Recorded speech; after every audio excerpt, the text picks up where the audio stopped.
धर्म यानी आपत्ति काल में ही मालूम पड़ता है कि हमने कितना धर्म करो है, कितना पुण्य करो, कितना पाप करो।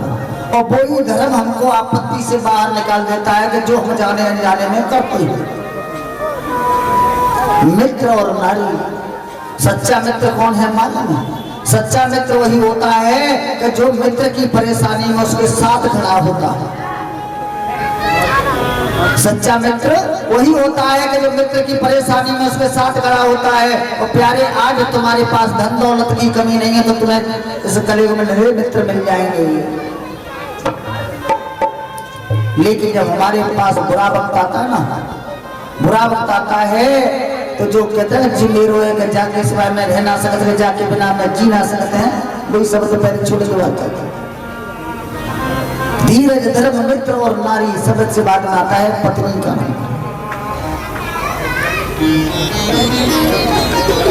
जो घर में खूब कमाई आ रही है तो पत्नी बहुत जोर की खुश है, और घर में बुरे दिन आए करे तुम्हारे राज्य में तो मेरे हाथ में वो रोटी पे रोटी धर के ना खाए। कमाई आ रही है तो खूब गुजारे, तुम तो बढ़िया जा संसार में कोई ना है। और बुरा वक्त आएगा कि तेरे राज्य में तो मेरे आते तुमने मेरे करी का दे तुम्हारे राज्य में तो बढ़िया धोती नहीं पहन पाई, न गले में चैन पहन पाई, न कान में झुमकियां पहन पाई है, न मतलब पेट भर के रोटी खा पाई। मैं तो तुम्हारा मेरो जीवन में जाकर घसलेट नहीं निकले। धीरज, धर्म, मित्र और नारी आपत्ति काल पर के चार जब मालूम पते चार लोगों की कि जब आपत्ति काल पर तुम्हारे आज उसकी 150 पत्नियां और वो 150 पुत्र और 50 पत्नियां छोड़ करके जाने लगे। अब तो कहने लगा कि तुम तो मुझे छोड़ करके जा रहे हो, अरे तुमको पता नहीं है कि तुम्हारा पति और तुम्हारा पिता आज संकट में गिरा हुआ है, और जो संकट में कोई किसी का साथ नहीं देता है वो कोई किसी का होता भी नहीं। ऐसे समय में तुम मुझको छोड़ करके जा रहे हो। तो आज पुत्र कहने लगे पिताजी तुम तो मरी रहे हो, तुम तो मरी रहे हो, हमने लाख प्रयास करो तुम्हें बचा ना पा रहे, तो तुम्हारे चक्कर में हम थोड़े बच जाएंगे भूखे प्यासे। तुम्हारे चक्कर में हम थोड़े भूखे प्यासे बच जाएंगे।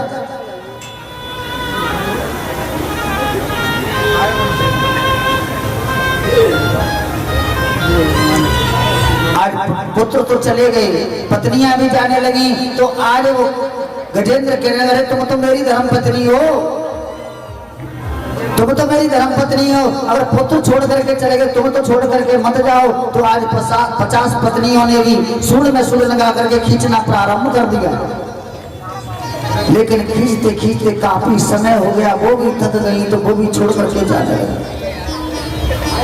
गजेंद्र कहने लगा कि अरे देवी तुम भी मुझे छोड़ करके जाने लगी आपत्ति काल में। तो आज 50 पत्नियां कहने लगी स्वामी तुम तो मरी रही हो, अब हमारी क्या है, तुम्हारे चक्कर में हम तो मर जाने हैं। अब हमारे जीवन की बात है, हम तो अपने पुत्रों के सारे अपना जीवन काट लेंगे।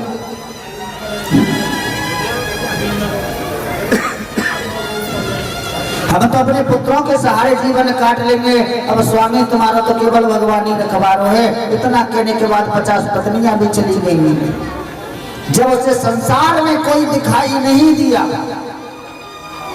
तो उसने सरोवर में से एक फूल तोड़ा और कहा कि हे प्रभु अब आपके सिवाय मेरा संसार में कोई नहीं है, आप ही मेरी रक्षा करो,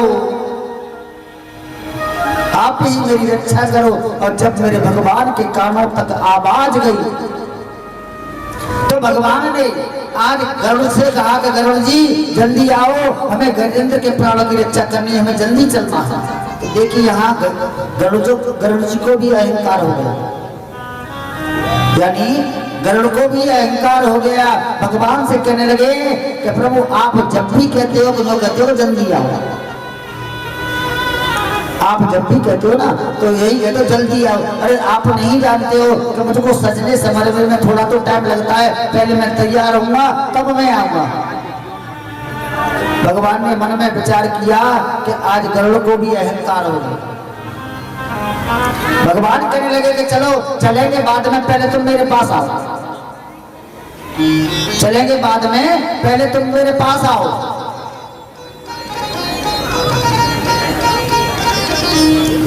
आज जैसे ही गरुड़ जी पास में आए तो भगवान ने कहा कि ऐसा करो मेरे पास आओ। जैसे पास आए तो एक कन्नी उंगली आज भगवान ने गरुड़ के ऊपर रख दी, गरुड़ के ऊपर रख दी और कहा कि उड़ करके दिखाओ। और जैसे कहा कि उड़ करके दिखाओ, अब तो गरुड़ जी हंसने लगे और कहने लगे कि प्रभु आप मुझसे क्यों मजाक कर रहे हैं? अरे आप बैठ जाइए, मैं आपको रोज लेकर के उड़ता हूँ, आप क्यों मजाक कर रहे हैं इस कन्नी उंगली को मेरे ऊपर रख करके? आप बैठ जाइए, चलो मैं चलने के लिए तैयार हूँ। भगवान कहने लगे कि नहीं नहीं, पहले आप उड़ करके दिखाओ, मेरी इस कन्नी उंगली को लेकर के उड़ करके दिखाओ कि आप उड़ सकते हो कि नहीं उड़ सकते। आज देखिए गरुड़ जी ने पंख फैलाना चालू किया, फड़फड़ाते फड़फड़ाते पानी पानी हो गए, लेकिन दिलबर भी भगवान की उंगली को लेकर के उड़ नहीं पाए। और जब उड़ नहीं पाए तो भगवान कहने गरुड़ अपने मन में कभी अहंकार मत लाना, क्योंकि मैं अहंकार किसी का चलने नहीं देता हूँ। अरे तुम मुझे लेकर के नहीं उड़ते हो, मैं अपनी जंगा में दबा करके खुद तुम्हें लेकर के उड़ता हूँ, तुम मुझे लेकर के नहीं उड़ते। आज गरुड़ का अहंकार दूर किया और जैसे ही उस सरोवर के किनारे आए, अपने हाथ को बढ़ाया और आज सूंड पकड़ के खींच लिया गजेंद्र को बाहर और चक्र को आदेश दे दिया और चक्र के द्वारा आज ग्राह का सर धड़ से अलग कर दिया। तो आज देवताओं के रूप में आकर के खड़ा हो गया ग्राह। अब जब खड़ा हो गया तो आज ग्राहक कहने लगा कि प्रभु आपने मेरे ऊपर बहुत बड़ी कृपा की कि आज मुझे ग्राहक की योनि से आपने बाहर निकाल दिया। ये ग्राहक कौन था? पूर्व जन्म में ये ग्राहक पूर्व जन्म में एक हुहू नाम का गंधर्व था। ये ग्राहक पूर्व जन्म में एक हुहू नाम का गंधर्व था। एक दिन देवल ऋषि एक सरोवर में स्नान करने के लिए आए, तो उसने क्या किया कि जल के अंदर ही डूबता हुआ गया और जाकर के उनके पैर को पकड़ लिया। और जैसे ही देव ऋषि ने इसको देखा तो श्राप दे दिया कि तू ग्राहक की तरह से मेरे पास, तूने मेरा पैर पकड़ा है, जा मैं तुझे श्राप देता हूं कि तू ग्राह बन जा, यानी मगर बच्चा। और जो गजेंद्र है वो कौन है? ये धृष्टद्युम्न नाम का राजा था। एक दिन मंदिर में बैठा बैठा भगवान का पूजन कर रहा था। उसी समय पर दुर्वासा जी पहुंचे तो नदी खड़ा हुआ और श्री दुर्वासा जी को प्रणाम किया। तो उन्होंने इसे श्राप दे दिया कि तू एक मदमस्त हाथी की तरह से बैठा है, जा मैं तुझे श्राप देता हूं कि तू हाथी बन जा। आज जैसे ही ग्राह का उद्धार किया, अब तो गजेंद्र नाराज हो गया। जैसे ही ग्राह का उद्धार किया, गजेंद्र नाराज हो गया, कहने लगा कि प्रभु ये लीला तुम्हारी समझ में हमारी नहीं है, ये तुम्हारी क्रिया हमारी समझ में नहीं आई, क्योंकि आपको पुष्प अर्पण मैंने किया, आपका आवाहन मैंने किया, आपको बुलाया पहले मैंने और आपने उद्धार पहले ग्राह का कर दिया। एक बात बताओ जी परीक्षित जी, तुमने वो को बुलाया कि पंडित जी आज हमारे यहाँ नौ तो तुम्हारे और तुम्हें आज हमारे यहाँ भोजन करना है, ठीक है, और हम तुम्हारे यहाँ ना आएंगे परोस देना, खाने करने का तुम्हें अच्छा लगेगा बुरा लगेगा? अच्छा लगेगा हमारे यहाँ बच्चे नहीं, बुरा लगेगा, बुरा न लगेगा। पंडित हमने तुमको नौ तो दो और नौ तो देने के बाद तुम्हारे तक आए और हमारे यहाँ ना आए परोस देना, तुम्हारे भोजन करे, ये तो तुम्हारी गलत बात है। तो भाई बाकी गजेंद्र की गलत बात, बहुत सही कह रहे हो ना कि प्रभु मैंने आपका आह्वान किया, मैंने आपको बुलाया, मैंने आपको पुष्प अर्पण किया, लेकिन तुमने उद्धार पहले गिरा का कर दिया। ये तुम्हारी लीला हमारी समझ में नहीं आई, ये आपका कहाँ का नियम है? भगवान मुस्कुराए बोले कि गजेंद्र इसीलिए तो तू पागल है। एक तू मुझे बात बता, हमेशा पैर कौन किसका पकड़ता है? पैर कौन किसके पकड़ता है?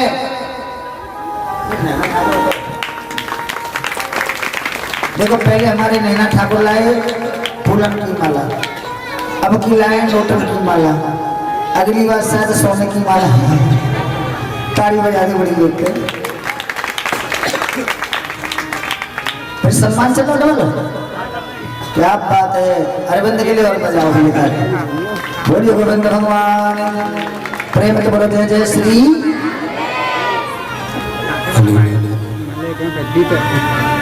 आज जैसे कहा कि प्रभु ये तो आपकी यानी बात गलत है, मैंने आपको बुलाया, मैंने आपका आह्वान किया, तुमने सबसे पहले गजेंद्र को ग्राह का उद्धार किया है। तो भगवान कहने लगे कि एक बात बता कि हमेशा कौन किसके पैर पकड़ता है,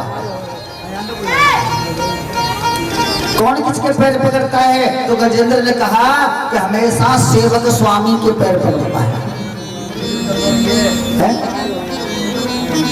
यानी सेवक स्वामी के पैर पकड़ता है और भक्त भगवान के पैर पकड़ता है। अच्छा अच्छा, तो तूने मेरा पैर पकड़ा क्या? हाँ प्रभु मैंने आपको प्रणाम किया, आपके पैर पकड़े। अच्छा, तो मैं तेरा कौन हुआ कि आप मेरे भगवान हैं, आप मेरे स्वामी हैं, मैं आपका सेवक हूँ, मैं आपका भक्त हूँ। अच्छा, इसलिए तूने मेरे पैर पकड़े कि हाँ। एक बार और सोच ले, रोज नहीं हो जाए कि नहीं, ये मैं सत्य कह रहा हूँ कि आप मेरे भगवान हैं, मैं आपका भक्त हूँ, इसलिए मैंने आपके पैर पकड़े। तो बता तेरा पैर किसने पकड़ा था? है? तेरा पैर किसने पकड़ा था? कि मेरा पैर इस ग्राह ने पकड़ा था। तो तूने हमारा क्या कहा था कि हमेशा सेवक स्वामी के पैर पकड़ता है। तो ये यानी तेने मेरे पैर पकड़े, तू मेरा सेवक हुआ, और इसने तेरे पैर पकड़े, ये तेरा सेवक हुआ।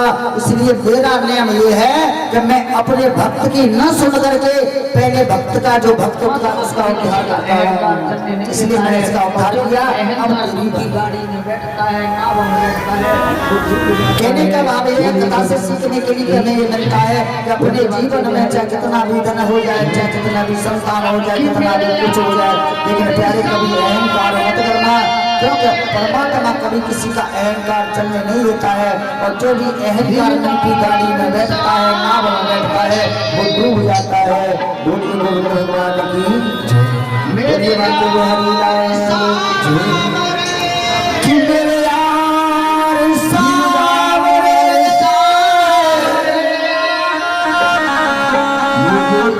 दिलदार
जरूर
Selamat